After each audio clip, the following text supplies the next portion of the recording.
Hi students, welcome back to QA focus. ഇന്ന് നമ്മൾ electrostatic പൊട്ടൻഷ്യലിനകത്ത് മസ്റ്റായിട്ട് പഠിച്ചിരിക്കേണ്ട രണ്ട് ഇമ്പോർട്ടൻറ്റ് ഡെറിവേഷൻസ് ആണ് പറയുന്നത്. ഒത്തിരി ഇമ്പോർട്ടൻ്റ് ആണ്, രണ്ടും നിർബന്ധമായിട്ടും പഠിച്ചിരിക്കേണ്ടതാണ്. അപ്പോൾ നോക്കാം, ഫസ്റ്റ് വൺ ഏതാണെന്ന് നോക്കാം. Derive the potential at a point due to a point charge. ഒരു പോയിന്റ് ചാർജ് കാരണം വരുന്ന ഇലക്ട്രോസ്റ്റാറ്റിക് പൊട്ടൻഷ്യൽ എന്താണെന്ന് ഫൈൻഡ് ഔട്ട് ചെയ്യാനാണ് ക്വസ്റ്റ്യൻ ചോദിച്ചിരിക്കുന്നത്. കഴിഞ്ഞ ചാപ്റ്ററിൽ പോയിന്റ് ചാർജ് കാരണം വരുന്ന ഇലക്ട്രിക് ഫീൽഡ് എന്താണെന്നാണ് നമ്മൾ ഫൈൻഡ് ഔട്ട് ചെയ്തത്. രണ്ടും രണ്ട് ക്വാണ്ടിറ്റി ആണ്. അവിടെ നമ്മൾ ഫീൽഡാണ് ഫൈൻഡ് ഔട്ട് ചെയ്തത്. ഇവിടെ നമ്മൾ ചെയ്യുന്നത് പൊട്ടൻഷ്യലാണ്. എല്ലാത്തിനും മുമ്പിൽ ഈ ഇലക്ട്രിക് എന്നുള്ള ടേം വരുമ്പോൾ നമുക്ക് കൺഫ്യൂഷൻ ആവും. ഇലക്ട്രിക് പൊട്ടൻഷ്യൽ എന്ന് കേൾക്കും, ഇലക്ട്രിക് ഫീൽഡ് എന്ന് കേൾക്കും, ഇലക്ട്രിക് ടോർക്ക് എന്ന് കേൾക്കും, ഇലക്ട്രിക് പൊട്ടൻഷ്യൽ എനർജി എന്ന് കേൾക്കും. പക്ഷെ നിങ്ങൾ ആ സെക്കൻഡ് വരുന്ന ടേമിന് ഇമ്പോർട്ടൻസ് കൊടുത്തു കഴിഞ്ഞാൽ നമുക്ക് തെറ്റത്തില്ല അങ്ങോട്ടും ഇങ്ങോട്ടും. അവിടെ ഫീൽഡാണ് കാൽക്കുലേറ്റ് ചെയ്യുന്നത്, ഇവിടെ നമ്മൾ ഫൈൻഡ് ഔട്ട് ചെയ്യാൻ പോകുന്നത് പൊട്ടൻഷ്യലാണ്. ഓക്കെ, തുടങ്ങിയേക്കാം. ഇവിടെ ഒരു +Q ചാർജ് ഇരിപ്പുണ്ട്. ഉണ്ടെങ്കിൽ അത് കാരണം നിർബന്ധമായിട്ടൊരു ഇലക്ട്രിക് ഫീൽഡ് ഉണ്ടാവുമല്ലോ അല്ലേ? E എന്ന് പറയുന്ന ഒരു ഇലക്ട്രിക് ഫീൽഡ് ഉണ്ട്.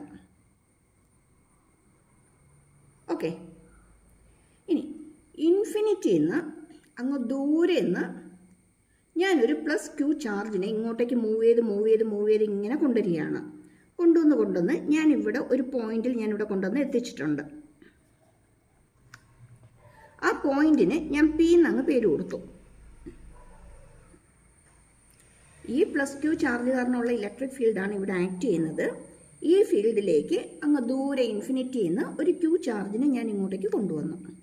ഈ Q ചാർജിനെ ഇവിടം വരെ എത്തിക്കണമെങ്കിൽ ഞാൻ ജോലി ചെയ്യണ്ടേ, വർക്ക് ചെയ്യണ്ടേ?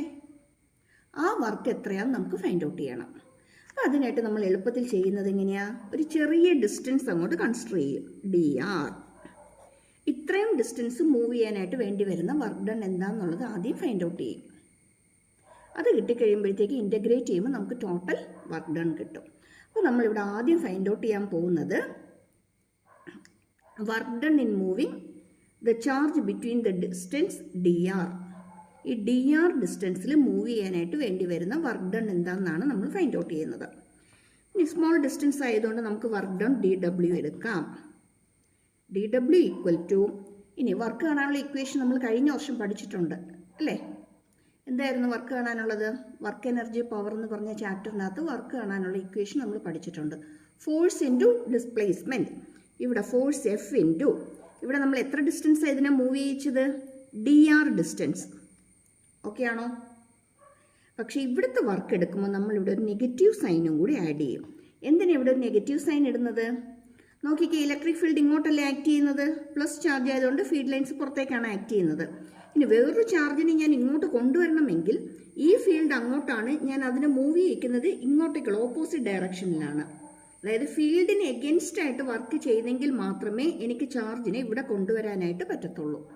അതുകൊണ്ടാണ് ഇവിടെ വർക്ക് ഡൺ കാൽക്കുലേറ്റ് ചെയ്യുമ്പോഴത്തേക്കും ഒരു നെഗറ്റീവ് സൈനും കൂടി ഇട്ട് കൊടുക്കുന്നത്.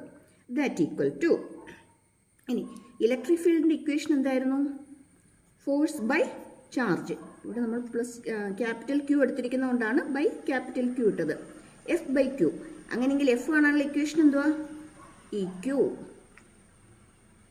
അങ്ങനെയെങ്കിൽ ഇവിടെ -EQ ഇൻറ്റു dr എന്ന് കിട്ടും. ശരിയാണോ? -EQ ഇൻറ്റു dr എന്ന് കിട്ടും. ഇനി ചോദിച്ചോട്ടെ, പൊട്ടൻഷ്യൽ കാണാനുള്ള ഇക്വേഷൻ എന്തായിരുന്നു? Potential work done per unit charge ആണ് അല്ലേ? Work done per unit charge ആണ്, അല്ലെങ്കിൽ W/Q ആണ്. ഇവിടെ ചെറിയ വർക്ക് ഡൺ ആയതുകൊണ്ട് dW/Q എന്ന് എഴുതാം. That equal to -EQ into dr/Q എന്ന് വരും. ശരിയാണോ? That is dV equal to Qയും ക്യാൻസൽ ആയിട്ട് ബാക്കി -Edr എന്ന് വരും. ഇത്രയും കിട്ടിയോ? ഫോഴ്സ് എന്ന് പറയുന്നത് -EQ ആണ്. അങ്ങനെയെങ്കിൽ പൊട്ടൻഷ്യൽ എന്ന് പറയുന്നത് വർക്ക് ബൈ ചാർജ് ആണ്. വർക്ക് ബൈ ചാർജ്, ഇപ്പോൾ രണ്ട് സൈഡ് നമ്മൾ Q കൊണ്ട് നമ്മൾ ഡിവൈഡ് ചെയ്യണം. ഇവിടെ ഈ Qവും ഈ Q ആയിട്ട്, അല്ലെങ്കിൽ ഇവിടുത്തെ Qവും Q ആയിട്ട് ക്യാൻസൽ ആയി പോകും. ബാക്കി നമുക്ക് -E.dr എന്ന് കിട്ടും. അങ്ങനെയെങ്കിൽ ഇൻഫിനിറ്റിയിൽ നിന്ന് ഇവിടം വരെ കൊണ്ടുവരാനായിട്ട്, അതായത് ഇൻഫിനിറ്റിയിൽ നിന്ന് പോയിന്റ് പി വരെ കൊണ്ടുവരാനായിട്ടുള്ള വർക്ക് ഡൺ എത്രയാണ് നമുക്ക് ഫൈൻഡ് ഔട്ട് ചെയ്യാം. ഈ പോയിന്റ് പി എന്ന് പറയുന്നത് ഈ ക്യൂ ചാർജിൽ നിന്നും ആർ ഡിസ്റ്റൻസിലാണെന്ന് നമ്മൾ കൺസിഡർ ചെയ്യുകയാണ്. Point P is at a distance R from the plus Q charge. Okay ആണോ? അങ്ങനെയാണെങ്കിൽ നമുക്കിവിടെ total work done V is equal to എവിടം വരെ കൊണ്ടുവന്നിരിക്കുന്നത്? ഇൻഫിനിറ്റിയിൽ നിന്ന് ആർ ഡിസ്റ്റൻസ് വരെ. Okay, from infinity to R distance minus E dot D R. ഈ മൈനസ് സൈനെ ഞാൻ അങ്ങ് പുറത്തേക്ക് എടുക്കുകയാണ്. ബാക്കി ഇവിടെ എന്ത് വരും? ഇൻഫിനിറ്റി ടു ആർ ഇ എന്ന് പറയുന്നത് 1/4πε0 ക്യൂ ബൈ ആർ സ്ക്വയർ ആണ്. ഇൻറ്റു ആരും കൂടി വരും? ഡി ആറും കൂടി വരും. ഇനി ഇതിനകത്തുള്ള കോൺസ്റ്റന്റ് ടേംസിനെല്ലാം നമ്മൾ പുറത്തേക്ക് അങ്ങ് എടുക്കുകയാണ്. ഇതിനകത്തുള്ള കോൺസ്റ്റന്റ് ടേം എന്ന് പറയുമ്പോഴത്തേക്കും 1/4πε0 കോൺസ്റ്റന്റ് ആണ്. ചാർജ് ക്യൂവും കോൺസ്റ്റന്റ് ആണ്. മൈനസ് സൈൻ ഓൾറെഡി പുറത്തുണ്ട്. ബാക്കി ഇനി ആരൊക്കെയുണ്ട്? 1/r² into D R. ഇതിനെ വേണം എനിക്ക് ഇൻ്റഗ്രേറ്റ് ചെയ്യാനായിട്ട്. That equal -q/4πε0. ഈ 1/r² എനിക്ക് r⁻² എന്ന് എഴുതിക്കൂടെ? ഇൻറ്റു ഡി ആർ എന്ന് കൊടുക്കാമല്ലോ. എവിടെ തുടങ്ങി എവിടം വരെ തന്നെ? Infinity to R. ഓക്കെ, ഇനി ഇവിടെ ഒരു കാര്യം പറയാം. x⁻n ഇൻറ്റു ഡി എക്സിനെ ഇൻ്റഗ്രേറ്റ് ചെയ്യുമ്പം നമുക്ക് കിട്ടുന്നത്, ഈ വർഷം പഠിക്കാനുണ്ട്, മാത്സിൽ നമുക്ക് പഠിക്കാനുണ്ട് ഇൻ്റഗ്രേഷൻ. അപ്പോൾ ഇത് ചെയ്യാൻ മാത്രമായിട്ട് അറിഞ്ഞിരിക്കുക. x⁻n ഇൻറ്റു ഡി എക്സിനെ ഇൻ്റഗ്രേറ്റ് ചെയ്യുമ്പോൾ നമുക്ക് കിട്ടുന്നത് x⁻n+1/n+1 എന്നാണ്. അതായത് എന്നിൻ്റെ വാല്യൂ എത്രയാണോ അതിൻ്റെ കൂടെ ഒന്നും കൂടി ആഡ് ചെയ്യുക. അതെന്ത് കിട്ടുമോ അതുകൊണ്ട് തന്നെ അതിനെ ഡിവൈഡ് ചെയ്യുക. അങ്ങനെയാണെങ്കിൽ ഇവിടെ r⁻²ൻ്റെ കൂടെ ഒന്ന് കൂട്ടാം. ബൈ r⁻²ൻ്റെ കൂടെ ഒന്ന് കൂട്ടുമ്പോൾ എന്താ വരുന്നത്? -1 ആണ് അല്ലേ? അതുകൊണ്ട് നമുക്കിതിനെ ഡിവൈഡ് ചെയ്യാം. അങ്ങനെയാണെങ്കിൽ ഇത് r⁻⁻1 അല്ലേ? -2 + 1 എത്രയാ? -1 ആണ്. r⁻⁻1/-1 എന്ന് വരുമോ? ഈ -1 വേണമെങ്കിൽ എനിക്ക് പുറത്തേക്ക് എടുക്കാമല്ലോ.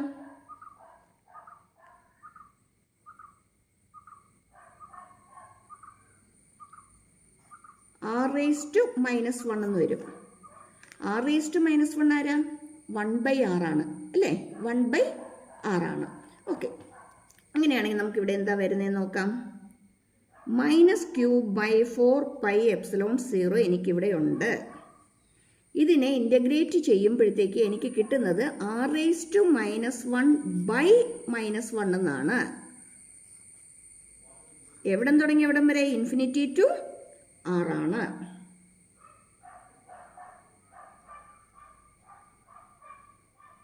ക്ലിയർ ആയോ? r⁻1/-1. ഈ -1 ഞാനങ്ങ് പുറത്തേക്ക് എടുത്തു. പ്ലസ് ക്യൂ ആവും. /4πε0. ഇനി r⁻1 എന്ന് പറയുന്നത് 1/r ആണ്. ശരിയാണോ? r⁻1 is 1/r. Infinity to R ആണ്. ഇനി ഇതിന് സോൾവ് ചെയ്യുമ്പോൾ നമ്മൾ എപ്പോഴും upper limit minus lower limit ആണ് കൊടുക്കേണ്ടത്. Upper limit minus lower limit. ഇവിടുത്തെ അപ്പർ ലിമിറ്റ് ആരാ? ആറാണ്. ലോവർ ലിമിറ്റോ? ഇൻഫിനിറ്റി. അപ്പോൾ അതെങ്ങനെ നമുക്ക് വാല്യൂ കൊടുക്കുന്നതെന്നുള്ളത് നമുക്കൊന്ന് നോക്കാം.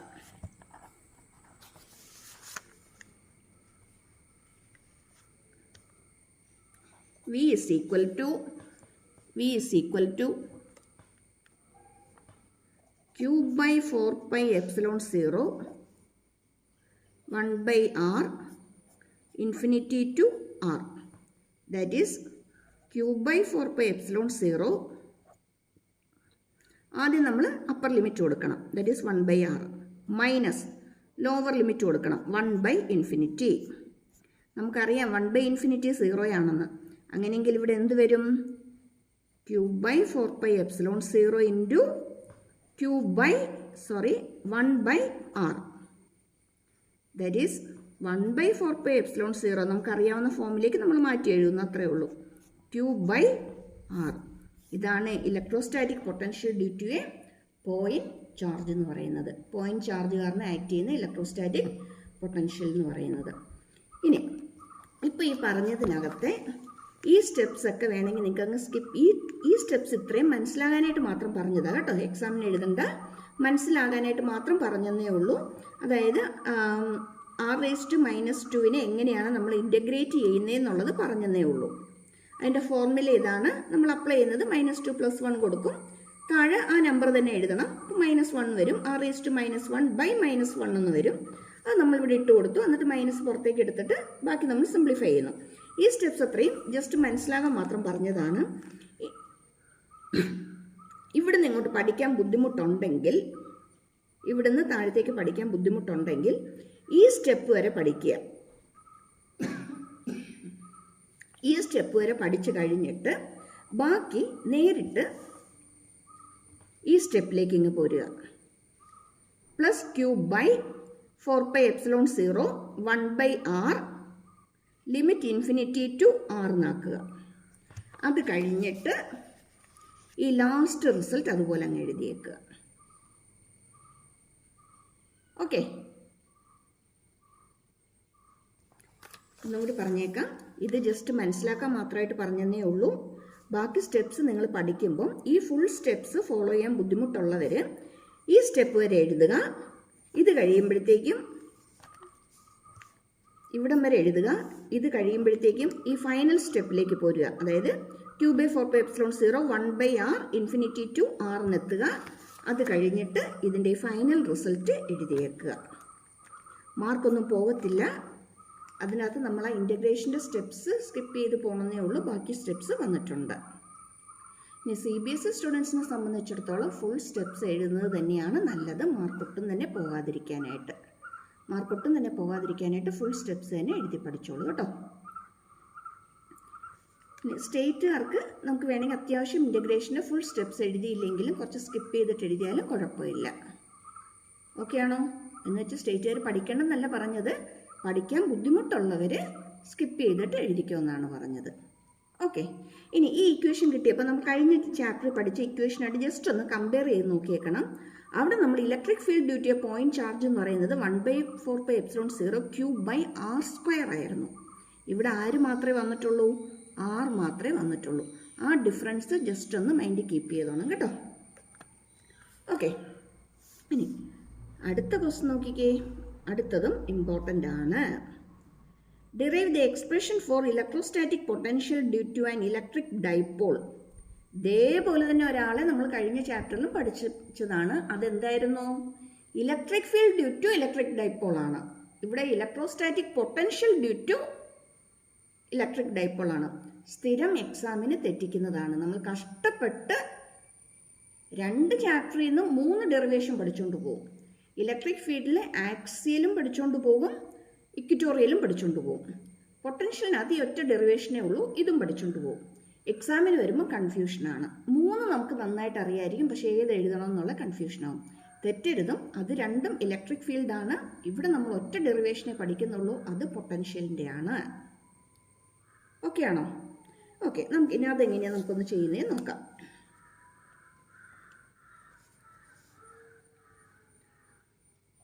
ഒരു ഇലക്ട്രിക് ഡൈപ്പോൾ നമ്മൾ കൺസിഡർ ചെയ്യുന്നു. ഇലക്ട്രിക് ഡൈപ്പോൾ എന്ന് പറയുമ്പോഴത്തേക്കും ഇവിടെ നമ്മളൊരു -q ചാർജ് എടുത്തു, ഒരു +q ചാർജ് എടുത്തു.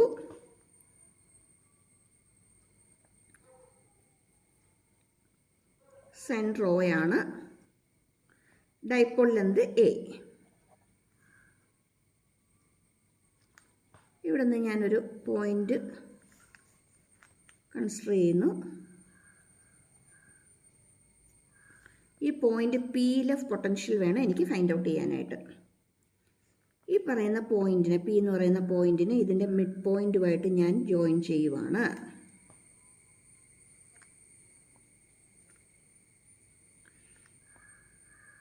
ഇത് ഞാൻ എ കൊടുത്തു, ഇതിനൊരു ബി കൊടുത്തു.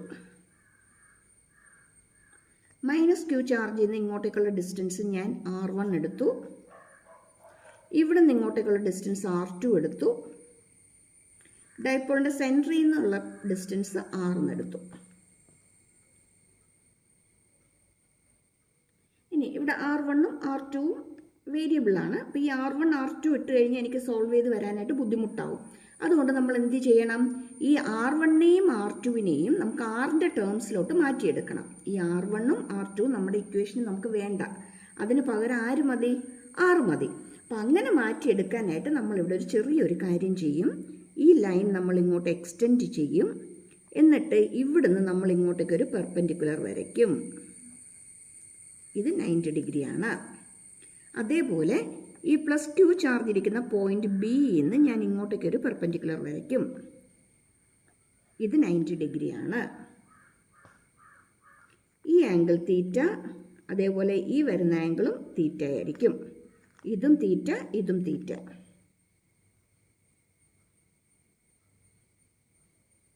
ഈ പോയിന്റ് ഞാൻ ഡി എന്ന് മാർക്ക് ചെയ്തു.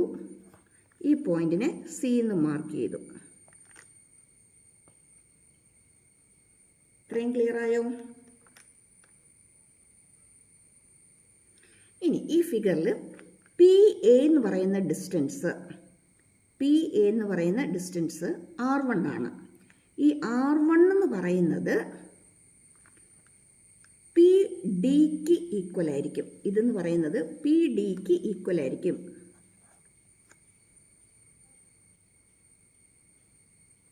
അതേപോലെ r2 എന്ന് പറയുന്നത് ഈ സൈഡ്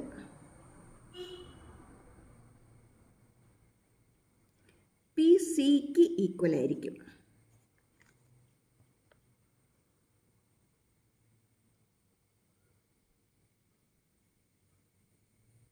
നമ്മൾ ജിയോമെട്രി വെച്ച് പറയുമ്പോഴത്തേക്കും സാധാരണ ഡൈപോൾ എന്ന് പറയുന്നത് തീരെ ചെറുതാണ്. അപ്പോൾ രണ്ട് അഡ്ജസൻറ്റ് പോയിന്റിൽ നിന്ന് ഒരു ലോങ് ഡിസ്റ്റൻസിലേക്കുള്ള പോയിന്റിൽ നിന്ന് നമ്മൾ വരയ്ക്കുന്ന ലൈൻസ് എപ്പോഴും ഈ ഇതിനെ ബൈസെക്റ്റ് ചെയ്യുന്ന ഈ ലൈനിന് വരയ്ക്കുന്ന പെർപെൻഡിക്കുലറിൻ്റെ ആ ലെന്തിന് ഈക്വൽ ആയിരിക്കും.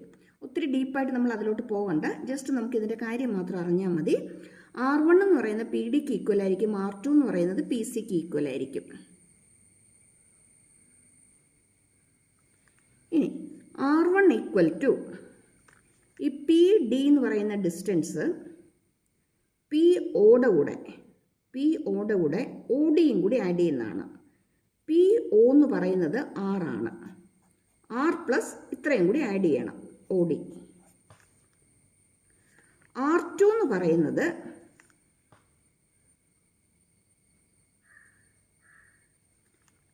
പി സിക്ക് ഈക്വലാന്ന് പറഞ്ഞത്. പി സിക്ക് ഈക്വലാന്ന് പറയുമ്പോഴത്തേക്കും ഈ ടോട്ടൽ ലെന്ത് ആറിൽ നിന്ന് ഒ സി എന്ന് പറയുന്നത് നമ്മളങ്ങ് മൈനസ് ചെയ്ത് കഴിഞ്ഞാൽ നമുക്ക് എന്ത് കിട്ടുമോ അതായിരിക്കും പി സി. അതായത് ഇവിടം വരെയുള്ള ഡിസ്റ്റൻസ് നമുക്ക് വേണ്ട. അപ്പോൾ എന്ത് ചെയ്താൽ മതി? ഇവിടം വരെയുള്ള ഡിസ്റ്റൻസിൽ നിന്ന് ഈ ഒ സി വരെയുള്ളത് കട്ട് ചെയ്ത് കഴിഞ്ഞാൽ നമുക്ക് എന്ത് കിട്ടും? പി സി എന്ന് പറയുന്ന ലെന്ത് കിട്ടും. Okay, R minus O C ആണ്. ഇത് രണ്ടും ഫൈൻഡ് ഔട്ട് ചെയ്യുക. ഇത് രണ്ടും ഫൈൻഡ് ഔട്ട് ചെയ്യാനായിട്ട് നമ്മൾ ഇവിടുത്തെ ട്രയാങ്കിൾ കൺസിഡർ ചെയ്യുന്നു. ട്രയാങ്കിൾ എന്ന് പറയുന്നത് ഒ എ ഡി കൺസിഡർ ചെയ്യുമ്പം ഈ ആംഗിൾ തീറ്റയാണ്. നമുക്ക് കിട്ടേണ്ടത് ഒ ഡി എന്നുള്ള ഡിസ്റ്റൻസ് ആണ്. അപ്പോൾ ഈ തീറ്റയുടെ അഡ്ജസൻറ്റ് സൈഡാണ് ഒ ഡി. ശരിയാണോ? അപ്പോൾ നമ്മളിവിടെ എന്തെടുത്താൽ മതി? കോസ് തീറ്റ കൺസിഡർ ചെയ്താൽ മതി. Cos theta is equal to adjacent side by hypotenuse ആണോ? അഡ്ജസൻറ്റ് സൈഡ് എന്ന് പറയുന്നത് ഒ ഡി ആണ്. ഹൈപ്പോട്ടന്യൂസ് എന്ന് പറയുന്നത് 90ക്ക് ഓപ്പോസിറ്റ് വരുന്നതാണ്. 90ക്ക് ഓപ്പോസിറ്റ് വരുന്നത് ആരാ? എ ഒ ആണ്.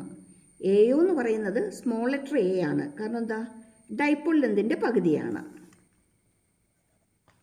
അങ്ങനെയെങ്കിൽ O D equal to A cos theta എന്ന് കിട്ടുമല്ലോ. O D equal to A cos theta. അതേപോലെ നമ്മൾ അടുത്തത് ഫൈൻഡ് ഔട്ട് ചെയ്യാനായിട്ട് നമ്മൾ അടുത്ത ട്രയാങ്കിൾ കൺസിഡർ ചെയ്യുകയാണ്. Triangle O B C.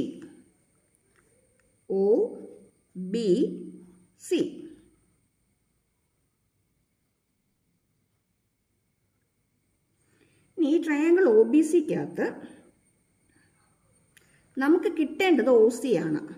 O C എന്ന് പറയുന്നത് ഇവിടെ അഡ്ജസൻറ്റ് സൈഡ് തന്നെയാണ്. അങ്ങനെയെങ്കിൽ കോസ് തീറ്റ തന്നെ നമുക്ക് പിന്നെയും കൺസിഡർ ചെയ്യാം. Cos theta equal to adjacent side O C by hypotenuse. ഇവിടെ 90 ആണെങ്കിൽ ഹൈപ്പോട്ട്ന്യൂസ് എന്ന് പറയുന്നത് ഓപ്പോസിറ്റ് സൈഡ് ഇതാണ് അല്ലേ, ഒ ബി ആണ്. ഒ ബി എന്ന് പറയുന്നത് സ്മോൾ ലെറ്റർ എ തന്നെയാണ്.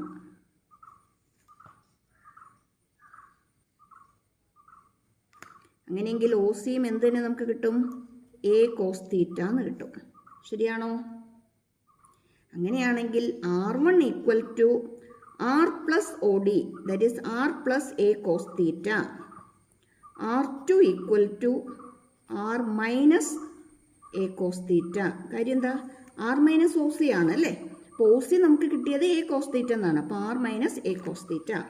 ഇനി ഇത് ഫുള്ളായിട്ട് മനസ്സിലാക്കാൻ പറ്റുന്നവർ ഫുള്ളായിട്ട് മനസ്സിലാക്കുക, എക്സാമിന് എഴുതാൻ പറ്റുന്നവർ എഴുതുക.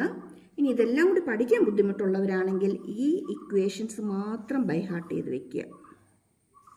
ആദ്യം ഫിഗർ വരയ്ക്കാൻ പഠിക്കുക. ഫിഗറിൻ്റെ താഴെയായിട്ട് R1 equal to R plus A cos തീറ്റയും R2 equal to R minus A cos theta എന്ന് എഴുതുക. ഫുൾ സ്റ്റെപ്സ് ഫോളോ ചെയ്യാൻ പറ്റും എന്നുള്ളവർ, എഴുതാൻ പറ്റും എന്നുള്ളവർ ഫുൾ സ്റ്റെപ്സ് എഴുതി പഠിച്ചോളൂ കേട്ടോ. ഓക്കെ, നമുക്കിനി ഇതിൻ്റെ ഡെറിവേഷൻ പാർട്ടിലേക്ക് നമുക്ക് പോകാം. ഈ പോയിന്റിൽ ആക്ട് ചെയ്യുന്നത്, അതായത് പി എന്ന് പറയുന്ന പോയിന്റിൽ ആക്ട് ചെയ്യുന്ന ടോട്ടൽ പൊട്ടൻഷ്യൽ എന്ന് പറയുന്നത് ഇവിടെ മൈനസ് ക്യൂ ചാർജ് കാരണം ആക്ട് ചെയ്യുന്ന പൊട്ടൻഷ്യലും പ്ലസ് ക്യൂ ചാർജ് കാരണം ആക്ട് ചെയ്യുന്ന പൊട്ടൻഷ്യലും കൂടി ആഡ് ചെയ്യുന്നതിന് ഈക്വൽ ആയിരിക്കും. മൈനസ് ക്യൂ പൊട്ടൻഷ്യലും പ്ലസ് ക്യൂ പൊട്ടൻഷ്യലും കൂടി, മൈനസ് ക്യൂ ചാർജും പ്ലസ് ക്യൂ ചാർജും കൂടി വരുന്ന പൊട്ടൻഷ്യൽസ് ആഡ് ചെയ്യുന്നതിന് ഈക്വൽ ആയിരിക്കും. അപ്പോൾ നമ്മൾ അങ്ങനെ ആഡ് ചെയ്യാനായിട്ട് V A plus V B എന്ന് കൊടുക്കാം. ഇനി എ എന്ന് പറയുന്നത് മൈനസ് ക്യൂ വി എ എന്ന് പറയുന്നത് മൈനസ് ക്യൂ ചാർജ് കാരണം വരുന്നതാണോ? അങ്ങനെയാണെങ്കിൽ അതിൻ്റെ പൊട്ടൻഷ്യൽ നെഗറ്റീവ് ആയിരിക്കത്തില്ലേ? നമുക്ക് മൈനസ് കൊടുക്കാമല്ലോ. അല്ലെങ്കിൽ സിമ്പിളായിട്ട് നമുക്ക് എന്തെഴുതാം? V B minus V A എന്ന് അങ്ങ് എഴുതാം. ശരിയാണോ? V B minus V A that equal to, ഇനി വി ബി എന്ന് പറയുന്നത് 1/4πε0 ക്യൂ ബൈ ബി എന്ന് പറയുന്നത് R2 ഡിസ്റ്റൻസിലായിരുന്നു അല്ലേ. അപ്പം R2 എന്ന് പറയുന്നത് നമുക്ക് R മൈനസ് എ കോസ് തീറ്റയാണ്. ശരിയാണോ? R മൈനസ് എ കോസ് തീറ്റയാണ്.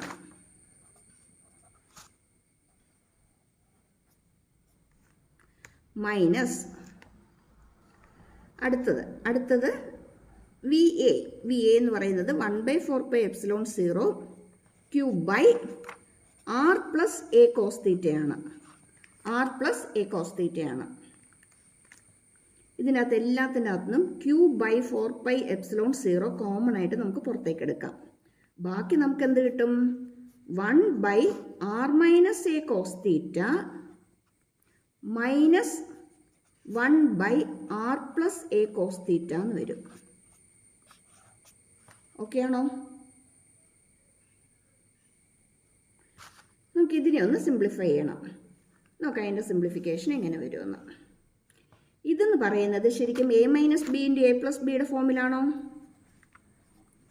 എന്ന് വെച്ചാൽ A square minus B square എന്ന് എഴുതാമല്ലോ. നമുക്കിവിടെ എന്തെഴുതാം?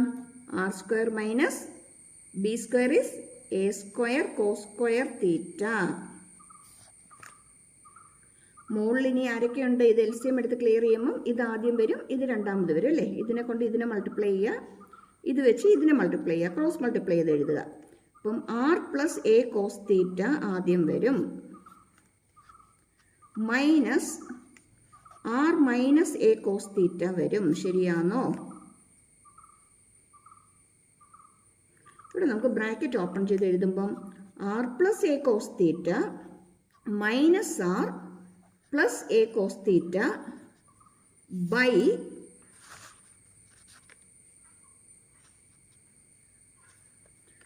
R square minus A square cos square theta എന്ന് വരും.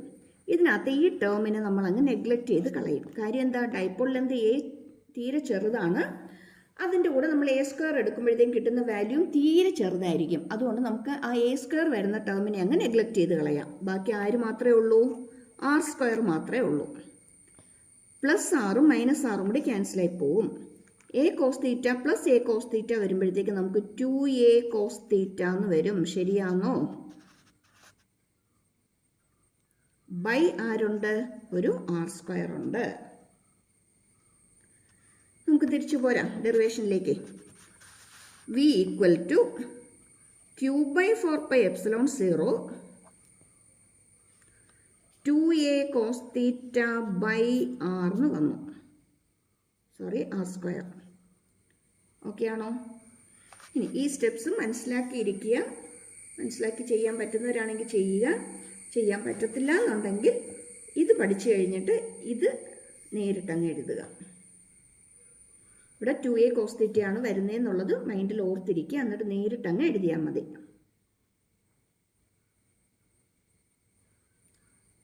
ഓക്കെ, സ്റ്റെപ്സ് എല്ലാം മനസ്സിലാക്കി പഠിച്ചു പോകുന്നത് തന്നെയാണ് നമുക്ക് എക്സാമിന് നല്ലത്. പെട്ടെന്ന് ഓർത്തിരുന്ന് എഴുതാൻ എളുപ്പം അതാണ്.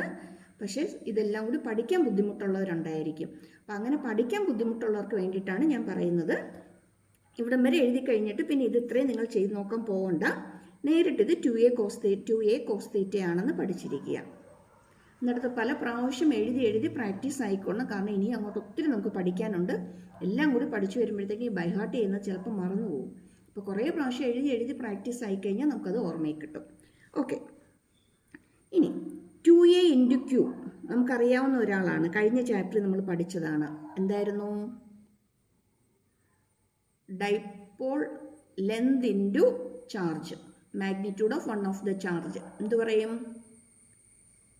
അതന്നെ ഡൈപോൾ മൊമെന്റ് അല്ലേ? P 2aq is equal to dipole moment P. 2aq equal to dipole moment P. അങ്ങനെയാണെങ്കിൽ ഇവിടെ പി ബൈ ആർ സ്ക്വയർ എന്ന് വരും. ആരും കൂടി ഉണ്ട്? ഒരു കോസ് തീറ്റയും കൂടി ഉണ്ട്. ഇതാണ് നമ്മുടെ final result. That is V is equal to 1/4πε0 P cos theta by R square. P cos theta by R square, potential due to an electric dipole. ഇവിടെ നോട്ട് ചെയ്യേണ്ട ഒരു ഇമ്പോർട്ടൻറ്റ് കാര്യമുണ്ട്. ആരെങ്കിലുമൊക്കെ ഒന്ന് ശ്രദ്ധിച്ചിരുന്നോ? പഠിച്ചപ്പം ശ്രദ്ധിച്ചു കാണുമായിരിക്കും. ഇനി ഓർക്കാത്തവർക്ക് വേണ്ടിയിട്ട് ജസ്റ്റ് ഒന്ന് പറഞ്ഞു തരാം. Electrostatic potential due to a point charge എന്ന് പറയുന്നത് 1/4πε0 ക്യൂ ബൈ ആർ ആണ്. ആരെ മാത്രമേ ഡിപ്പെൻഡ് ചെയ്യുന്നുള്ളൂ? ആറിനെ മാത്രമേ ഡിപ്പെൻഡ് ചെയ്യുന്നുള്ളൂ. Or directly proportional to 1/r ആണ്. പക്ഷേ due to an electric dipole എന്ന് പറയുമ്പോഴത്തേക്കും it is proportional to 1/r² ആണ്. ഒരു depend on square of the distance ആണ്. അത് മനസ്സിലാക്കിയിട്ടോണം. പ്രത്യേകിച്ചും CBSE സ്റ്റുഡൻസ് ഇതിനെ ബേസ് ചെയ്ത് കുറേ ക്വസ്റ്റ്യൻസ് ചോദിക്കാറുണ്ട്.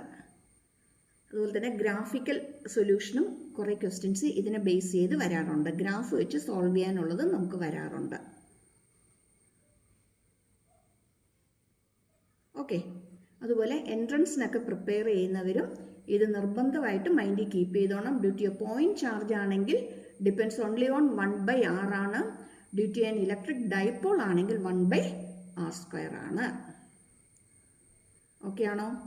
അതുപോലെ നമ്മൾ സ്റ്റേറ്റ് സിലബസിലാണെങ്കിൽ നമുക്ക് ഇക്വേഷൻസ് എഴുതാനായിട്ട് ചിലപ്പം ചോദിക്കാറുണ്ട്. അപ്പോൾ നമ്മൾ സ്ഥിരം ഇതിൻ്റെ കാര്യം വരുമ്പോൾ നമ്മൾ പെട്ടെന്ന് ആറേ ഓർക്കത്തുള്ളൂ. r² കാര്യം നമ്മൾ പെട്ടെന്ന് ഓർത്തൊന്നും വരില്ല. ഓക്കെ, ഇനി ഇവിടെ നമ്മൾ ഒന്ന് രണ്ട് കാര്യങ്ങളും കൂടി നമുക്കൊന്ന് നോട്ട് ചെയ്യേണ്ടതായിട്ടുണ്ട്, ശ്രദ്ധിക്കേണ്ടതായിട്ടുണ്ട്. അതായത് വി ഈക്വൽ ടു നമുക്കിപ്പം കിട്ടിയത് 1/4πε0 P cos theta by r² ആണ്. അപ്പോൾ ഇവിടെ നമ്മൾ രണ്ട് കാര്യം പറയും. തീറ്റ ഈക്വൽ ടു 0 ആകുവാണെങ്കിൽ എന്ത് സംഭവിക്കും? theta equal to 0, that means V is equal to 1 by 4 pi epsilon 0 P cos 0 by R square. Cos 0 value എത്രയാ? 1 ആണ് അല്ലേ? 1 ആകുമ്പോഴത്തേക്ക് അവിടെ എന്ത് കിട്ടും? 1 by 4 pi epsilon 0 P into 1 by R square, that is P by R square.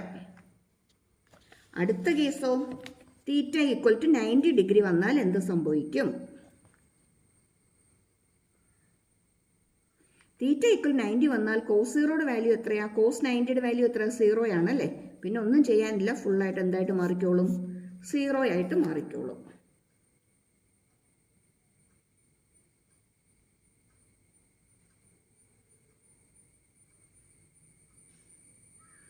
ഇനി ഇവിടെ note ചെയ്യേണ്ട ഒരു കാര്യമുണ്ട്, അതും കൂടി ഒന്ന് പറഞ്ഞു തന്നേക്കാം. തീറ്റ 0 ആകുക എന്ന് പറയുമ്പോഴത്തേക്കും, തീറ്റ ഈക്വൽ ടു 0 ആകുക എന്ന് പറയുന്ന case potential along the axis ആണ്. -q + q ചാർജിൻ്റെ ആക്സിസിൽ വരുമ്പോഴാണ് ഇവിടെ നമുക്ക് തീറ്റ എന്തായിട്ട് മാറുന്നത്? 0 ആയിട്ട് മാറുന്നത്. അങ്ങനെയാണെങ്കിൽ ഈ വാല്യൂ എന്ന് പറയുന്നത് പൊട്ടൻഷ്യൽ അലോങ് ദി ആക്സിസ് ആണ്, അല്ലെങ്കിൽ ആക്സിയൽ ലൈനിൽ കൂടി വരുന്ന പൊട്ടൻഷ്യലിൻ്റെ വാല്യൂ ആണിത്. Potential along the axis of an electric dipole ആണ്. ഇനി തീറ്റ 90 ഡിഗ്രി വരിക എന്ന് പറയുമ്പോഴത്തേക്കും -q + q charge centre, theta 90 degree വരിക എന്ന് പറയുമ്പോഴത്തേക്കും potential along the equatorial plane ആണ്, അല്ലെങ്കിൽ ഇക്വറ്റോറിയൽ ലൈൻ ആണ്. ഇക്വറ്റോറിയൽ ലൈൻ വരികയാണെങ്കിൽ ഇലക്ട്രോസ്റ്റാറ്റിക് പൊട്ടൻഷ്യൽ എന്തായിരിക്കും? 0 ആയിരിക്കും. Electrostatic potential along the equatorial line 0 ആയിരിക്കും. അലോങ് ദി ആക്സിയൽ ലൈൻ എന്ന് പറയുന്നത് 1 by 4 pi epsilon 0 P by R square ആയിരിക്കും. ഓക്കെ ആണോ? ഇത്രയും കാര്യങ്ങൾ ക്ലിയർ ആയല്ലോ അല്ലേ? ഈ രണ്ട് ഡെറിവേഷനും ഒത്തിരി ഇമ്പോർട്ടൻ്റ് ആണ്, പഠിച്ചേക്കണം, മറന്നു പോയേക്കരുത് കേട്ടോ. Okay, thank you for watching. എന്നും പറയുന്നത് പോലെ സബ്സ്ക്രൈബ് ചെയ്യാനും ലൈക്ക് ചെയ്യാനും ഷെയർ ചെയ്യാനും മറന്നു പോകരുത് കേട്ടോ. Okay, thank you.